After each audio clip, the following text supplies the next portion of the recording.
ഇപ്പോൾ ഈ കല്ലറ പൊളിച്ച് മൃതദേഹം ഇരിക്കുന്ന അവസ്ഥയിലാണ് അതിൻ്റെ അകത്തെന്നാണ് പോലീസ് പറഞ്ഞിരിക്കുന്നത്. അതായത് ഗോപൻ സ്വാമിയുടെ മൃതദേഹം ഇതിൻ്റെ അകത്ത് ഈ സമാധി ഈ കോൺക്രീറ്റ് കല്ലറയ്ക്ക് അകത്ത് ഉണ്ട് എന്നുള്ള ഒരു കാര്യത്തിൽ ആ ഒരു നിഗമനത്തിലേക്കാണ് ഇപ്പോൾ പോലീസ് എത്തിയിരിക്കുന്നത്. അതായത് ഈ മൃതദേഹം ഈ പുതുതായി കിട്ടിയ അറയ്ക്കകത്ത് ഇരിക്കുന്ന അവസ്ഥയിൽ ഈ ഗോപൻ സ്വാമിയുടെ മൃതദേഹം ഉണ്ട് എന്നാണ് പറയുന്നത്. എന്തായാലും ഇനിയിപ്പോൾ ഈ ആംബുലൻസ് കൂടി എത്തിച്ചിരിക്കുന്ന സാഹചര്യത്തിൽ ഉടൻ തന്നെ ഈ മൃതദേഹം പുറത്തെടുത്ത ഇവിടെ ഈ മൃതദേഹം ഇൻക്വസ്റ്റ് പോസ്റ്റ്മോർട്ടം നടപടികൾ പൂർത്തിയാക്കുന്നതിന് വേണ്ടിയിട്ടുള്ള ക്രമീകരണങ്ങളൊക്കെ തന്നെ ഈ കെട്ടിമറിച്ചിരിക്കുന്ന ആ ഒരു സ്ഥലത്ത് തന്നെ ക്രമീകരിച്ചിട്ടുണ്ട്. അവിടെ അതിനുള്ള ടേബിളൊക്കെ തന്നെ എത്തിച്ചിട്ടുണ്ട്. എന്തായാലും ഉടൻ തന്നെ ഈ മൃതദേഹം അതിൻ്റെ അകത്ത് ഉണ്ട് എന്ന് കണ്ടെത്തിയ സാഹചര്യത്തിൽ ഉടൻ തന്നെ അത് ഇൻക്വസ്റ്റ് നടപടികളിലേക്ക് കടക്കുമെന്നുള്ള ഒരു കാര്യം ഉറപ്പായിരിക്കുകയാണ്. എന്തായാലും അമൽ ഈ നേരത്തെ പറഞ്ഞതുപോലെയൊക്കെ തന്നെ പോലീസിന് ആദ്യഘട്ടത്തിലൊക്കെ തന്നെ പോലീസിനും അതുപോലെ നാട്ടുകാർക്കൊക്കെ തന്നെ ഒരു സംശയം ഉണ്ടായിരുന്നു ഇതിൻ്റെ അകത്ത് ഗോപൻ സ്വാമിയുടെ മൃതദേഹം ഉണ്ടോ എന്നുള്ള ഒരു കാര്യത്തിൽ.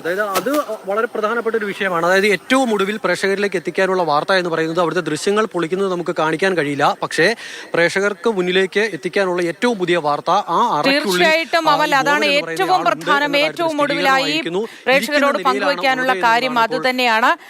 ഗോപന്റെ മൃതദേഹം അതിനുള്ളിൽ ഇരിക്കുന്ന നിലയിൽ ഉണ്ട് എന്നതാണ് ഏറ്റവും പുതിയതായി നമുക്ക് ലഭിക്കുന്ന വിവരം. കാരണം തുടക്കം മുതൽ അക്കാര്യത്തിലായിരുന്നു സംശയമുണ്ടായിരുന്നത്. മൃതദേഹം അതിനുള്ളിൽ ഉണ്ടോ എന്നതായിരുന്നു ഒരു സംശയം.